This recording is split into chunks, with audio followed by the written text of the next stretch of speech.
Hello coders. आज की इस वीडियो में हम लोग देखेंगे कैसे कोई भी प्रोग्राम का सिंटैक्स एरर को कैसे करेक्ट किया जाता है। Many a time engineering college में स्टूडेंट्स को वो समझ ही नहीं रहता कि वो सिंटैक्स में जो वर्ड्स यूज हुए वो एक्चुअली क्या है। इसके वजह से वो लोग याद करते हैं और मिस्टेक्स कर देते हैं। वो चीज़ को देखते हुए मैं एक वीडियो बनाया हूँ जिसमें ये प्लेलिस्ट में सेवरल प्रोग्राम्स को हम देखने वाले हैं और इसमें समझेंगे कि पर्टिकुलर वर्ड का मीनिंग क्या रहता है ये प्रोग्राम में, ताकि आपका सिंटैक्स एरर ना आए। सो फर्स्ट कोड हम लोग शुरू करते हैं। तो फर्स्ट कोड में हम लोग कोड करने वाले हैं एरिया ऑफ रेक्टेंगल, सिंपल, ठीक है। उसके बाद यहाँ पे हम लोग लिखेंगे क्लास रेक्टेंगल और यहाँ पे हम लोग लिखेंगे पब्लिक स्टैटिक वॉइड मेन और यहाँ पे स्ट्रिंग आर्गुमेंट्स और यहाँ पे हम लोग ब्रैकेट देंगे और यहाँ पे लिखेंगे scanner SC equal to new scanner और सिस्टम डॉट IN। हम लोग इसको डिटेल में समझेंगे दोस्तों। अभी पहले मैं कोड कर लूँ। उसके बाद हम लोग लिखेंगे यहाँ पे import java dot util dot scanner, right. इसके बाद हम लोग लिखेंगे int a equal to SC dot next int, right. int b equal to SC dot next int. उसके बाद हम लोग लिखेंगे यहाँ पे system int C equal to A into b और यहाँ पे लिखेंगे system dot out dot print C। इसके बाद हम लोग इसको क्लोज कर देंगे। कोड को एक बार रन करते हैं। कोड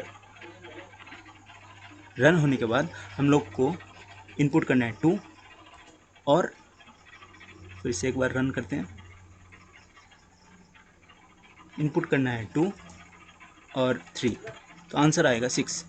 तो एक्चुअली ये कोड एग्जीक्यूट हुआ सक्सेसफुली। अब एक एक टर्म को हम लोग समझेंगे। उसके बाद हम लोग नेक्स्ट प्रोग्राम देखने वाले हैं नेक्स्ट वीडियो में, ताकि आपको हर टाइप का प्रोग्राम समझ में आ जाए, उसका सिंटैक्स एरर कैसे करेक्ट करना है बोल के। तो फर्स्ट ऑफ ऑल यहाँ पर सबसे मेन दिक्कत स्टूडेंट को आता है यहाँ पर, ये क्या है, ये इम्पोर्ट क्या है, import java dot util dot scanner. तो पहले हम लोग इसको डिलीट करके देखते हैं क्या होता है। तो डिलीट करने में ऑब्वियसली एरर आएगा। तो यहाँ पे आपको एरर दिखा रहा है कि भाई ये स्कैनर जो है ये कहाँ से लाए तुम बोल के। तो एक्चुअली क्या था दोस्तों, ये जो हम लोग import java dot util dot scanner जो देख रहे थे, ये एक्चुअली एक क्लास है जो java डॉट यूटिल पैकेज से लिया हुआ है। और उसके लिए ये क्या काम करता है, डाटा लेना, इनपुट डाटा लेना यूज़र से। सो हम लोग डिलीट करने के बाद इसमें एरर आया। मान लो हम लोग को ये नहीं लिखना है, तो क्या होगा, तो ऑब्वियसली एरर आएगा। इसके बदले में हम लोग को क्या लिखना पड़ेगा, देखो कोड कैसा कॉम्प्लेक्स होगा, मैं आपको वही बताना चाह रहा हूँ। आपको इतना कोड लिखना पड़ेगा यहाँ पे और यहाँ पे जाके ये रेक्टेंगल के अंदर ये, और यहाँ पे आपको ये IO एक्सेप्शन का ये पूरा कोड लिखना पड़ेगा। और यहाँ पे आपको यहाँ पे ऊपर जाइए और यहाँ पे इसको ये कोड लिखना पड़ेगा। फिर यहाँ पे आने के बाद आपको थ्रोज IO एक्सेप्शन लिखना पड़ेगा। और यहाँ पे आप ये कोड आप सिस्टम से भी नहीं ले रहे हैं, तो ये सिस्टम डॉट IN को भी हटाना पड़ेगा। तो अगर आप रन करेंगे तो आप देखिए, तो कोड सक्सेसफुली रन हुआ। फिर आप 2 वैल्यू दीजिए और 3 दीजिए, तो ये 6 एग्जीक्यूट हुआ। तो आप खुश हो रहे होंगे, पर प्रॉब्लम ये है दोस्तों, ये सिर्फ इंटीजर के लिए है ये कोड। अभी भी अगर मैं आपको यहाँ पे नीचे वैल्यू में मैं नीचे जाऊँ, अगर स्क्रॉल करके अगर मैं नीचे जाऊँ यहाँ पे, और यहाँ पे b के जगह में अगर मैं यहाँ पे फ्लोट लिख दूँ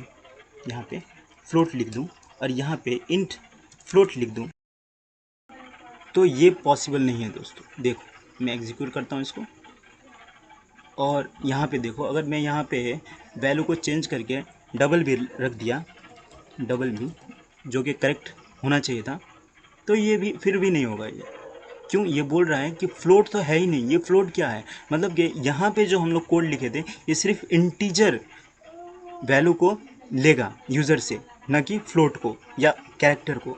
तो एक्चुअली हम लोग सिर्फ इतना कोड लिखें क्या चीज़ के लिए, सिर्फ इंटीजर वैल्यू को इनपुट करने के लिए, ना कि फ्लोट को, ना कि कैरेक्टर को। आप सोचो वो कितना कोड लिखा होगा import.java.util.scanner बोल के, समझ रहे हो आप। तो वो क्या करता है, फ्लोट को भी इनपुट करता है, इंटीजर को भी इनपुट करता है, सब टाइप का डाटा टाइप को इनपुट करता है।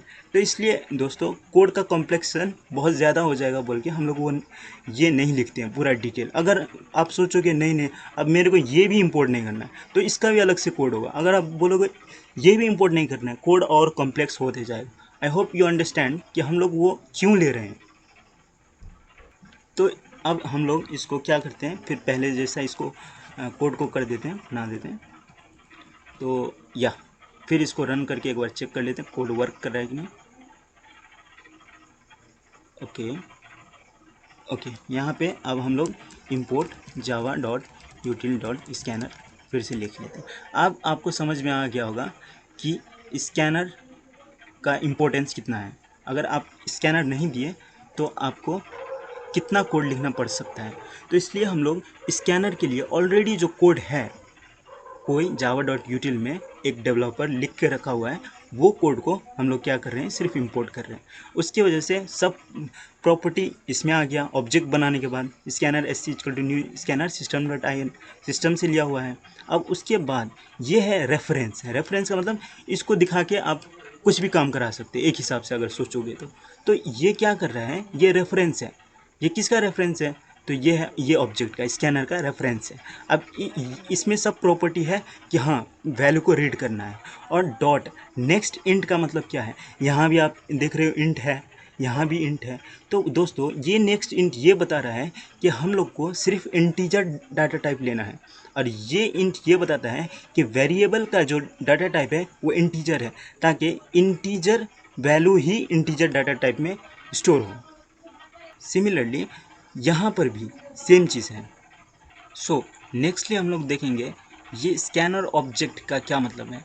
स्कैनर ऑब्जेक्ट हम लोग को इसलिए बनाना पड़ता है ताकि हम लोग कोई भी क्लास अगर रहेगा तो उसका ऑब्जेक्ट बनाना ही है आपको, इतना समझ लीजिए। अगर स्टैटिक रहा तो नहीं बनाना है, नहीं तो नॉर्मली कोई भी क्लास रहा तो उसका ऑब्जेक्ट बनेगा ही। और ऑब्जेक्ट जो है वो मेन मेथड में बनेगा। मेन मेथड इसको बोलते हैं, मेन मेथड।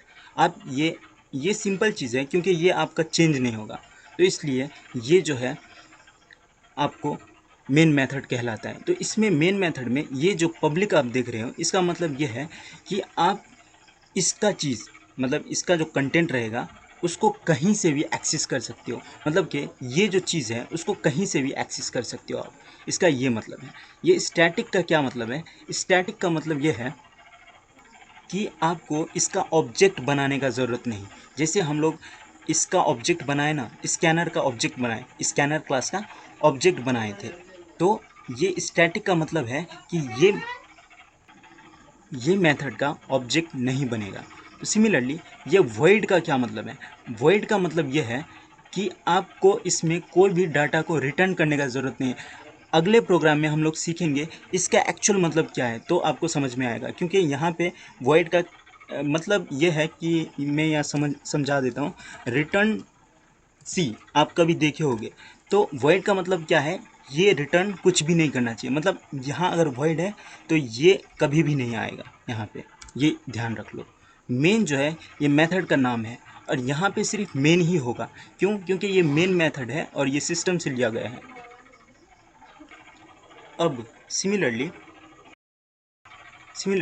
इसमें int a equal to SC.next int क्या है, तो इसमें SC रेफरेंस है, नेक्स्ट का मतलब नेक्स्ट कौन सा डाटा को रीड करना है उसके लिए नेक्स्ट कीवर्ड यूज़ किया है। ये इंट का मतलब है सिर्फ नेक्स्ट में वो जो इंटीजर रहेगा वही इनपुट करना है। इसका मतलब ये होता है कि अगर यहाँ पे इंटीजर डाटा है तो सिर्फ वो इंटीजर वेरिएबल में ही जाएगा। अगर यहाँ पे अगर आप फ्लोट लिखते हो, मान लो यहाँ पे फ्लोट लिखते हो, तो फ्लोट डाटा टाइप सिर्फ फ्लोट वेरिएबल में ही जाएगा। आप समझ रहे हो, इसको समझते हैं। स्कैनर का मतलब है ये क्लास है। जैसे कि वो डिटेल कोडिंग में आपको दिखाया था, मैं फिर से वो इंसर्ट करके हम लोग देखते हैं। तो इसमें से अगर हम लोग इंपोर्ट को हटा के ये कोड को फिर से ला के उसमें चेक करते हैं, तो इसके लिए हम लोग यहाँ पे ये कोड को पेस्ट करते हैं फिर से, और यहाँ पे ये सब हटा कॉपी करते हैं फिर से, और यहाँ पर जाते हैं और यहाँ पर स्कैनर को हटा देते हैं। ठीक है, तो यहाँ पे हम लोग को क्लियरली समझ में आएगा कि ये स्कैनर आप देख रहे हो, scanner SC = new scanner system.in। तो इसमें ये स्कैनर जो है ये क्लास है, देखो क्लास का नाम है ना स्कैनर, ये यहाँ से लिया गया है। और उसके बाद ये यहाँ पे हम लोग कुछ भी डाल सकते हैं, यहाँ पे SC AB कुछ भी, तो इसको हम लोग बोलेंगे रेफरेंस। उसके बाद ये स्कैनर जो है ये भी वो क्लास बनाने का, ऑब्जेक्ट बनाने का तरीका है, और ये system.in मतलब सिस्टम से लिया हुआ कोड है। ये सिनेरियो में हम लोग ये नहीं लिखने वाले हैं, क्योंकि हम लोग ये कोड को सिस्टम से ना लेके हम लोग मैनुअली इसका कोड यहाँ पे लिखे हैं। और ये न्यू का मतलब ये है, ये JVM को एक्टिवेट करता है कोड को रीड करने के लिए, मतलब कि ये बताता है कि ऑब्जेक्ट बन चुका है, अब उसका कोड जो है एग्जीक्यूट करो। दूसरे सेंस में ये भी कह सकते हैं कि नया ऑब्जेक्ट बन चुका है, अब उसका कोड हम लोग को चाहिए।